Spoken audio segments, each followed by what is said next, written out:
शान्ताकारं हृदयशयनं पद्मनाभं सुरेशं विश्वाधारं गगनसदृशं योगनर्मं सुभागं लक्ष्मीकान्तं कमलनयनं योगिविद्यानगम्यं वन्दे विष्णुं भावयानं सर्वलोकैकनाथं मेघश्यामं पीतकोशेयवासं श्रीवत्सागं कौस्तुभोद्भासिताङ्गं पुण्योपेतं पुण्डरीकायताक्षं विष्णुं वन्दे सर्वलोकैकनाथं सत्सङ्गचक्रं सकिरीटकुण्डलं सपीतवस्त्रं सरसिवेक्षणं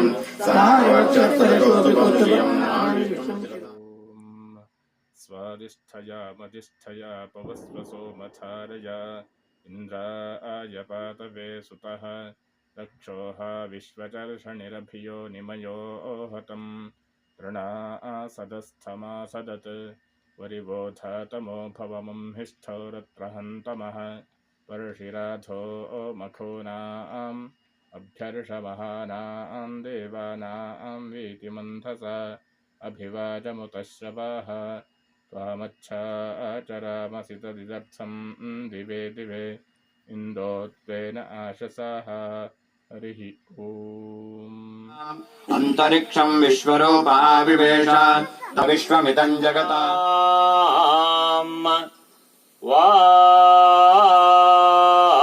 वास्तु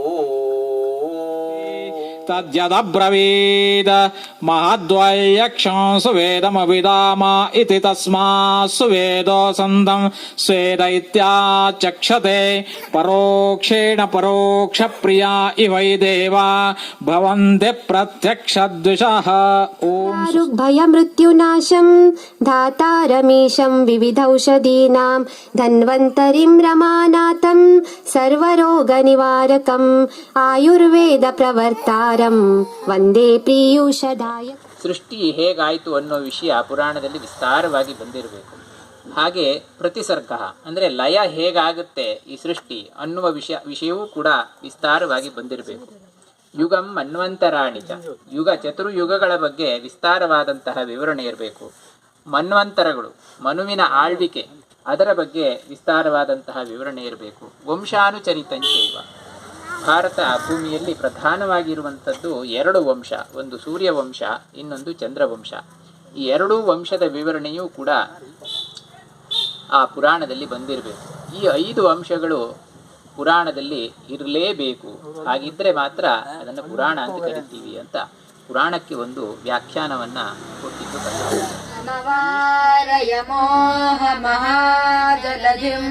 भवशङ्करदेशिकमे शरणुदासकरत इतनि बिनति सुनो गुरुदासकरत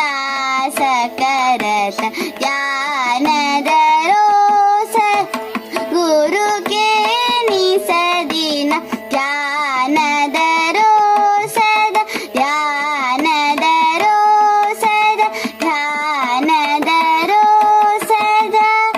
गुरु के निसदिन.